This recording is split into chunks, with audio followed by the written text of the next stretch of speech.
Back with you here on News at Prime. Thanks for staying on. The African National Congress is leading the pack in fourth quarter political donations at 7 million rand, following the DA at just 6.2 million. The IEC says 14.18 million was declared in the quarter, describing it as subdued. Let's bring in now the IEC's party funding manager, Matsobane Nkuku. Good to have you, sir, and thank you very much for your time. Any surprises in the quantum, I suppose, the complete figure that has been collected by the major political parties, considering this time of the election season? Good evening, Thabo. We're absolutely not surprised with the quantum, with the total figure of declarations that we are seeing. You would know that this is a season that basically is outside of the election cycle. So as we have seen in the last few years, during this period, the donations are really quite low. They are quite subdued, as the statement does indicate. So we are not surprised at all with the figures that we found.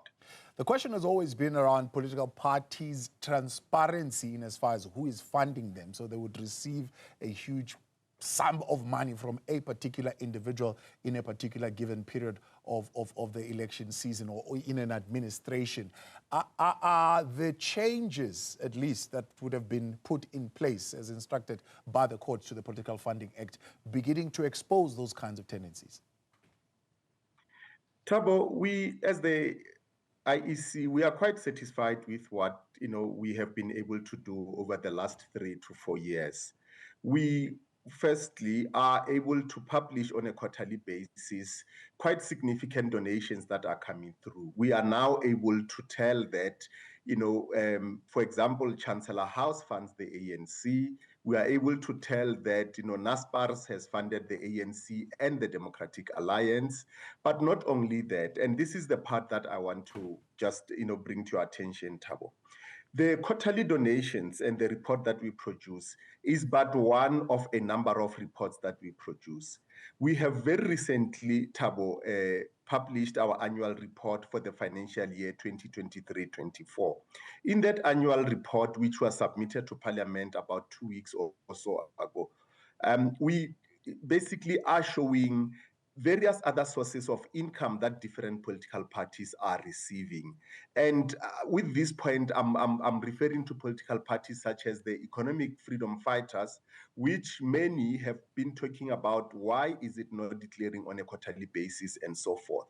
The annual report will demonstrate the various other sources that the Economic Freedom Fighters, and that's just but one of many different parties, where it gets various other, income, what the other sources of income are. Yeah. So I would encourage the public to consult that annual report, and they will basically learn of different sources of income. So for that reason, the Act has really, changed the picture as things stand from the point of view of who funds political parties. Yeah. I'm not sure how much it takes really to fund a political party like the Democratic Alliance or the ANC or even the EFF for that matter.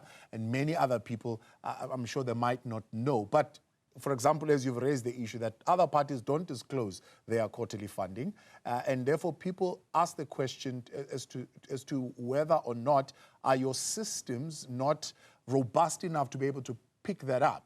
Others are even saying even this subdued reporting that you are reporting now, it couldn't possibly, I don't know, take 7 million to run such a huge organization as the ANC. So there are some other sources of funding that these political parties are getting that you are unable to pick up. I wouldn't say we are unable to pick up, Thabo. Certainly to say that the declared donations are of certain value, which is a minimum of 100,000 donation from one single donor. Any amounts that are below that threshold of 100,000, they are not included in this declaration. So the conclusion that we can draw out of this is that political parties such as the Patriotic Alliance, your ACDP, your Freedom Front Plus, would not have received a donation of 100,000 from a single donor during the quarter in question. Hence, I am encouraging members of the public, let us look at the annual report that I'm referring to. Thabo, the story that many may not be aware of is that political parties receive allocation from parliament as well as from the provincial legislatures in which they are represented. I will have you know that over the financial year 2023-24, there was a total amount of 1.5 billion that was given to a maximum of a total of 15 political parties. That amount was shared only among 15 political parties. That amount doesn't get declared in our quarterly reports, but rather it appears in our annual report. And it's therefore important that, such composite picture is always considered whenever questions of where political parties get money from is asked, Thabo. You are noting the debates around the amendments to the Political Party Funding Act. By amendments here, I'm talking about the raising of minimum disclosure thresholds and increasing the maximum permissible donation per donor per financial year. If these were in place right now, one could say probably that subdued 14 million would be even more subdued, because that would mean those with donations at about 100,000 would not be reflected. So is that amendment a good thing? Tao, I'm not about to make any value judgment on that particular aspect. As the commission, we really do not know how much it costs to run a party.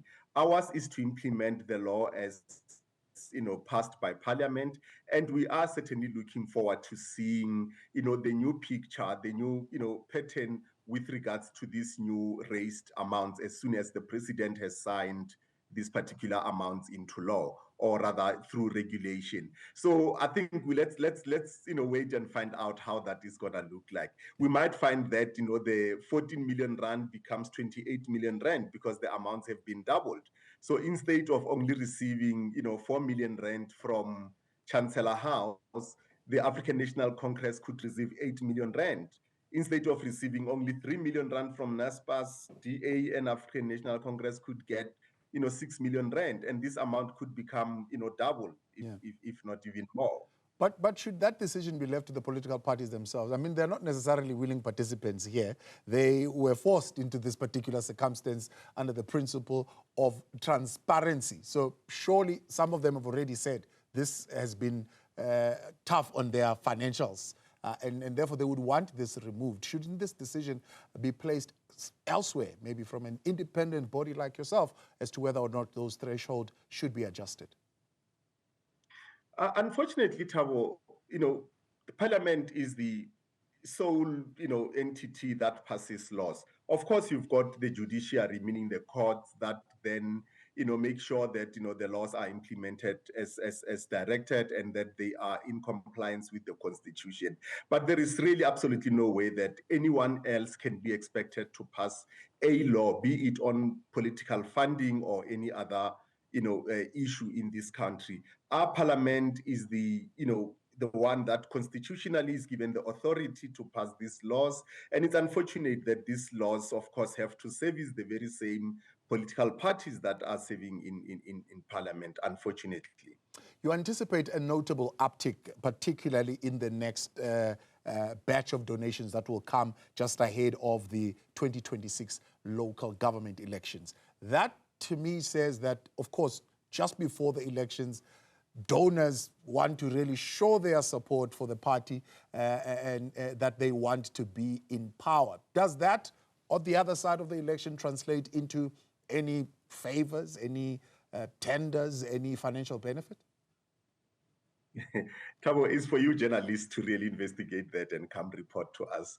We haven't, looked at that. We have not investigated that. We can, however, do confirm that closer to the election, and last year, 2024, was one such classic example where we saw political parties running away with huge sums of money. So we are certainly anticipating serious increase, a notable uptick as we approach the elections 2026. So as to what happens beyond the election, we stand ready to really investigate should there be prima facie reasons or substance for us to investigate.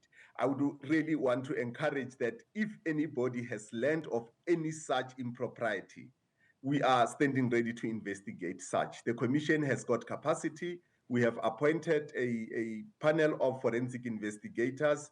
If you provide us, information that, has got some prima facie substance to it, we will definitely investigate that matter.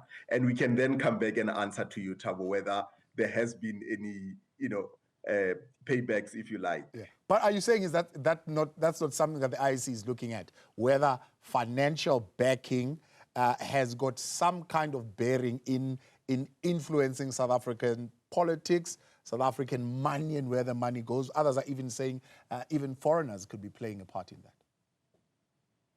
Unfortunately, Thabo, the legislation doesn't give us the authority to, beyond election, go back and check, NASPARS has funded DA and the ANC. What is it that NASPARS is doing in the municipalities or the provinces that those particular political parties are doing? It would really be, a witch hunt on our part if we were to do that. However, as I'm indicating, bring us prima facie substance, bring us information if you have it, if you are aware of any such. We will definitely investigate. The law gives us those powers to investigate, and we will if we have such information. Ms. Matsobane, we appreciate your time. Thanks so much for coming on. IEC's party funding manager there, Matsobane Nkoko.